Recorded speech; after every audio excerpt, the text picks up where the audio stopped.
त्र्यम्बकं यजामहे सुगन्धिं पुष्टिवर्धनम् उर्वारुकमिव वन्दनान् मृत्युर्मुच्येमामृतात्। ओम नमः शिवाय। हर हर महादेव। आप सभी पर भगवान भोलेनाथ और माँ पार्वती की कृपा सदैव बनी रहे। आज की वीडियो में आप सुनेंगे सावन मास महात्म्य का 12वां अध्याय। आपने यदि चैनल को सब्सक्राइब नहीं किया है तो चैनल को सब्सक्राइब कर लीजिए। आपको हमारे चैनल पर सावन मास महात्म्य की प्रतिदिन कथाएं सुनाई जा रही हैं, तो चैनल को सब्सक्राइब जरूर कर लीजिएगा। तो आज की वीडियो में आप सुनेंगे सावन मास महात्म्य का 12वां अध्याय और सावन मास से जुड़ी एक प्रसिद्ध कथा के बारे में। तो चलिए आज का अध्याय शुरू करते हैं। आज के अध्याय में स्वर्ण गौरी व्रत का वर्णन और व्रत कथा का वर्णन किया गया है। तो चलिए कथा सुनने से पहले भगवान भोलेनाथ का ध्यान करते हैं। ओम नमः शिवाय। ईश्वर बोले कि हे ब्रह्मपुत्र, अब मैं स्वर्ण गौरी का शुभ व्रत कहूँगा। यह व्रत श्रावण मास में शुक्ल पक्ष तृतीया तिथि को होता है। इस दिन प्रातःकाल स्नान करके नित्य कर्म करने के बाद संकल्प करें और 16 उपचारों से पार्वती तथा शंकर जी की पूजा करें। इसके बाद भगवान शिव से प्रार्थना करें कि हे देवों के देव, आइए, हे जगतपते, मैं आपसे प्रार्थना करता हूँ, हे सुरसत्तम, मेरे द्वारा की गई पूजा को आप स्वीकार करें। इस दिन भवानी पार्वती की प्रसन्नता और व्रत की पूर्णता के लिए दंपतियों को 16 वायन प्रदान करें और द्विज श्रेष्ठ की प्रसन्नता के लिए मैं यह वायन प्रदान करता हूँ, ऐसा कहें।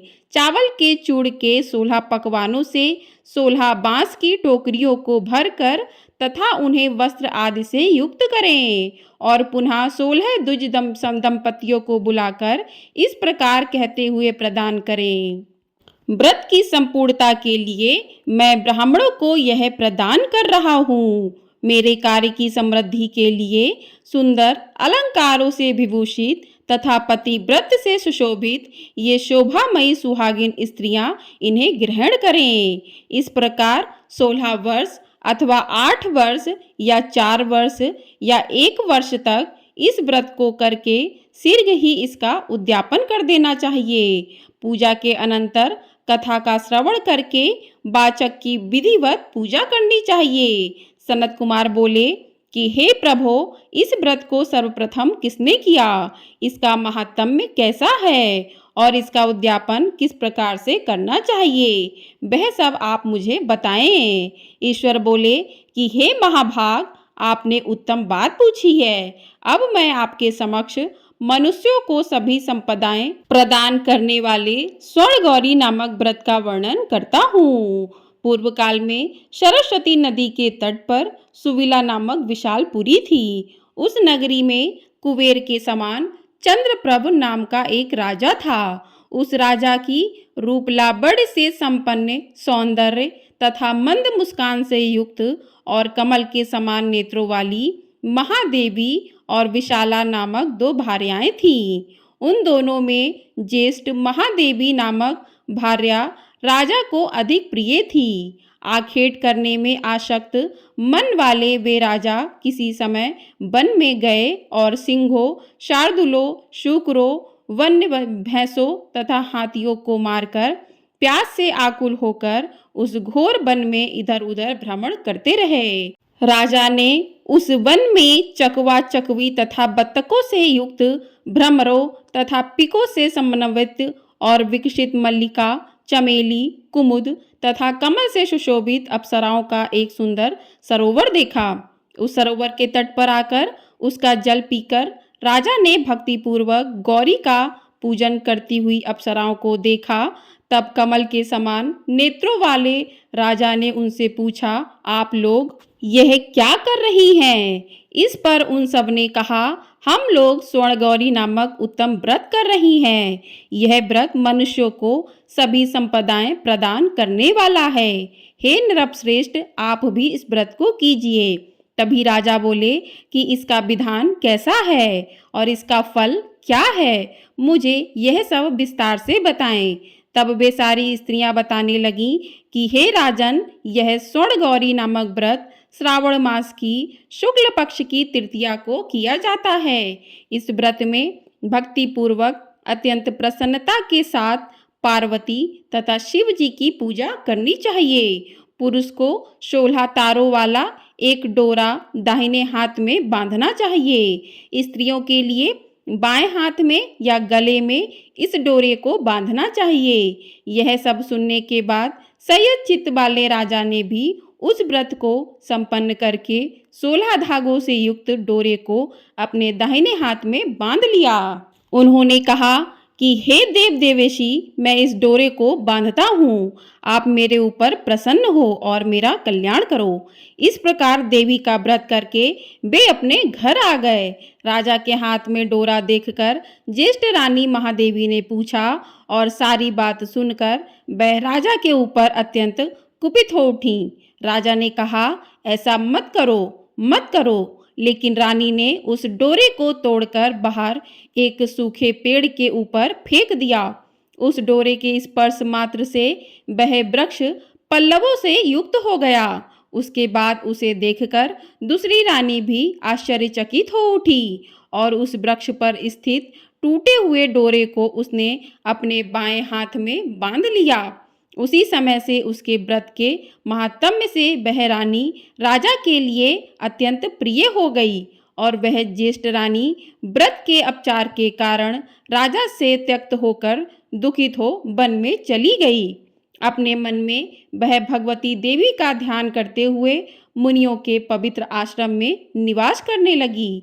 कहीं कहीं श्रेष्ठ मुनियों के द्वारा यह कहकर आश्रम में रहने से रोक दी जाती थी कि हे पापिन, अपनी इच्छा के अनुसार यहाँ से चली जाओ। इस प्रकार घोर वन में इधर उधर भ्रमण करती हुई वह अत्यंत खिन्न होकर एक स्थान पर बैठ गई।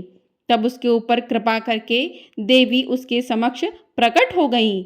उन्हें देखकर वह रानी भूमि पर दंडवत प्रणाम करके उनकी स्तुति करने लगी। हे देवी, आपकी जय हो, आपको नमस्कार है। हे भक्तों को वर देने वाली, आपकी जय हो। शंकर के वाम भाग में विराजने वाली, आपकी जय हो। हे मंगल मंगले, आपकी जय हो। तब देवी की भक्ति के द्वारा वरदान प्राप्त करके और उन गौरी की अर्चना करके उसने जो व्रत किया, उसके प्रभाव से रानी के पति उसे घर ले आए। उसके बाद देवी की कृपा से उसकी सभी मनोकामनाएं पूर्ण हो गईं। राजा सभी समृद्धियों से संपन्न होकर उन दोनों के साथ पूर्ण रूप से राज्य करने लगे। अंत में राजा ने उन दोनों रानियों सहित शिव पद को प्राप्त किया।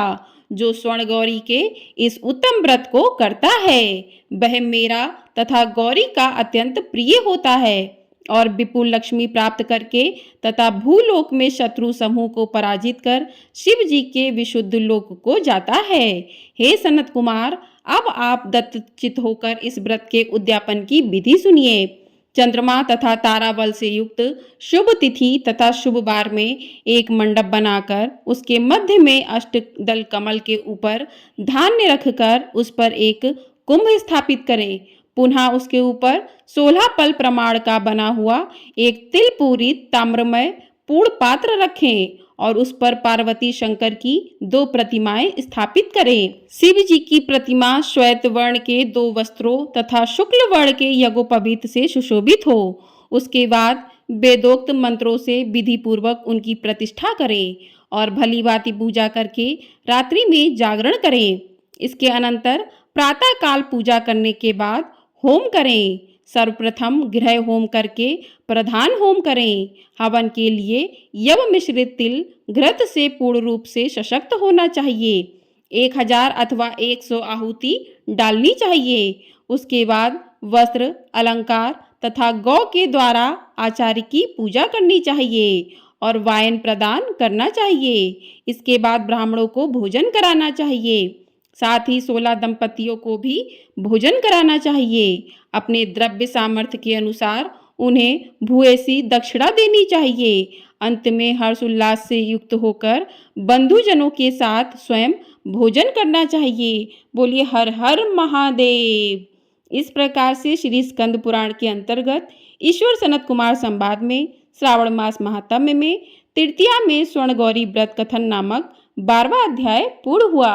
बोलिए भगवान शंकर की जय, माँ पार्वती की जय। इस प्रकार से 12वां अध्याय पूर्ण होता है। आइए अब सुनते हैं सावन मास से जुड़ी एक प्रसिद्ध कथा के बारे में। पौराणिक कथा के अनुसार मरकंडू ऋषि के पुत्र मार्कंडेय ने लंबी आयु के लिए सावन माह में ही घोर तप कर शिव की कृपा प्राप्त की थी, जिससे मिली मंत्र शक्तियों के सामने मृत्यु के देवता यमराज भी नतमस्तक हो गए थे। भगवान शिव को सावन का महीना प्रिय होने का अन्य कारण यह भी है कि भगवान शिव सावन के महीने में पृथ्वी पर अवतरित होकर अपनी ससुराल गए थे और वहां उनका स्वागत अर्घ और जलाभिषेक से किया गया था। माना जाता है कि प्रत्येक वर्ष सावन माह में भगवान शिव अपनी ससुराल आते हैं। भूलोक वासियों के लिए शिव कृपा पाने का यह उत्तम समय होता है। पौराणिक कथाओं में वर्णन आता है कि इसी सावन मास में समुद्र मंथन किया गया था। समुद्र मंथन के बाद जो हलाहल विष निकला उसे भगवान शंकर ने कंठ में समाहित कर सृष्टि की रक्षा की, लेकिन विषपान से महादेव का कंठ नीलवर्ण हो गया। इसी से उनका नाम नीलकंठ महादेव पड़ा। विष के प्रभाव को कम करने के लिए सभी देवी देवताओं ने उन्हें जल अर्पित किया। इसलिए शिवलिंग पर जल चढ़ाने का खास महत्व होता है सावन के महीने में। यही वजह से श्रावण मास में भोलेनाथ को जल चढ़ाने से भक्तों को विशेष फल की प्राप्ति भी होती है। शिव पुराण में यह भी उल्लेख किया गया है कि भगवान शिव स्वयं ही जल हैं, इसलिए जल से उनकी अभिषेक के रूप में आराधना का उत्तोत्तम फल है, जिसमें कोई भी संशय नहीं है। शास्त्रों में यह भी वर्णित है कि सावन के महीने में भगवान विष्णु जब योग निद्रा में चले जाते हैं, इसलिए ये समय भक्तों, साधु संतों सभी के लिए अमूल्य होता है। यह 4 महीने में होने वाला एक वैदिक यज्ञ है, जो एक प्रकार का पौराणिक व्रत है, जिसे चौमासा भी कहा जाता है। तत्पश्चात सृष्टि के संचालन का उत्तरदायित्व भगवान शिव ग्रहण करते हैं। इसलिए सावन के प्रधान देवता भगवान शिव माने जाते हैं। बोलिए भगवान शिव शंकर की जय, बोलिए भोलेनाथ की जय, बोलिए माँ पार्वती की जय। तो इस प्रकार से आज की कथाएं पूर्ण होती हैं। आपको ये वीडियो पसंद आई हो तो वीडियो को लाइक, शेयर और चैनल को सब्सक्राइब ज़रूर कर दीजिएगा। आपको हमारे चैनल पर सावन मास के प्रत्येक दिन की कथाएं सुनाई जा रही हैं, तो चैनल को सब्सक्राइब करना बिल्कुल भी मत भूलिएगा। और आज आपको हमारे चैनल पर सावन शिवरात्रि की कथा भी सुनने को मिलेगी, तो चैनल को सब्सक्राइब जरूर कर लीजिएगा। हर हर महादेव, ओम नमः शिवाय।